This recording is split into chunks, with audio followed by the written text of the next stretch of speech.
Como é que o senhor tem visto o púlpito brasileiro, reverendo? Você pegou um assunto complicado, hein? Eu acho que nós vivemos uma das grandes crises no Brasil. A igreja evangélica brasileira, os púlpitos.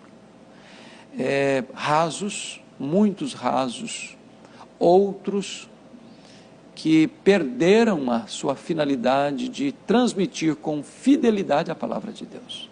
A maior necessidade da igreja evangélica brasileira é de uma restauração dos púlpitos, é de que os púlpitos voltem para as Escrituras, é que os púlpitos voltem a afirmar, assim diz o Senhor. Nós precisamos de um reavivamento nos púlpitos. Por quê? Porque se o púlpito não está aliançado com a fidelidade à palavra de Deus, quanto mais se prega, pior fica. Pior fica. E infelizmente hoje há muitos púlpitos que torcem a palavra de Deus.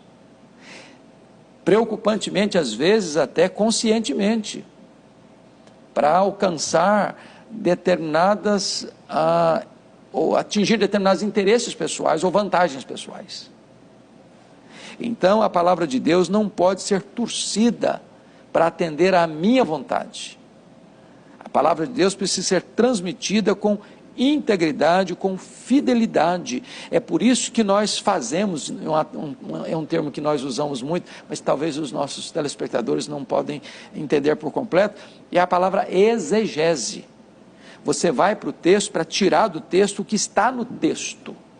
Eu não vou para o texto para impor ao texto as minhas ideias. Eu vou para o texto para tirar dele o que está lá. Porque Deus não tem compromisso com a palavra do pregador. Deus tem compromisso com a sua palavra. O que tem a promessa de não voltar vazia não é a palavra do pregador. É a própria palavra de Deus. Quando o pregador não prega a palavra de Deus, ele se torna um falso profeta. Porque promete em nome de Deus o que Deus não está prometendo, proíbe em nome de Deus o que Deus não está proibindo. Então é gravíssimo. A sua pergunta para mim é soleníssima.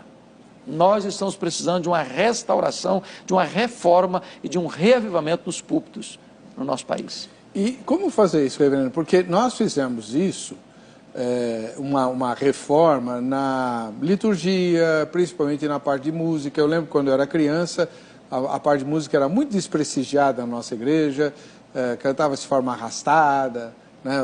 Os crentes eram chamados de cordeiros por causa do mestre, mestre. Lembra desse?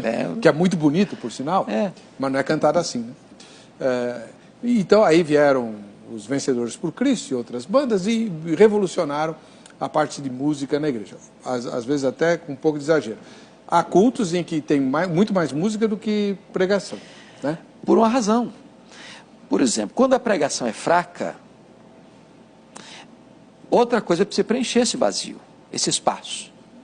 Então, você sabe, quando você chega numa igreja, eu prego em muitas igrejas, diversas denominações, eu chego, imediatamente eu tenho um diagnóstico, se esta igreja é uma igreja que está acostumada com o cardápio da palavra de Deus ou não. Quer um exemplo?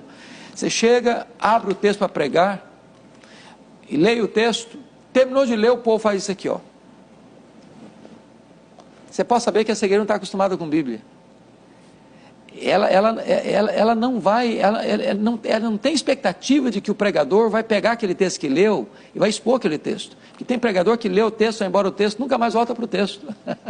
Então, uma igreja acostumada com a exposição da Bíblia, ela vai acompanhar. E aí é maravilhoso, porque o pregador, se ele não pregar com fidelidade, o povo vai perceber, não, o pastor está pregando uma coisa aqui que não está aqui. Mas não é isso que o texto está dizendo.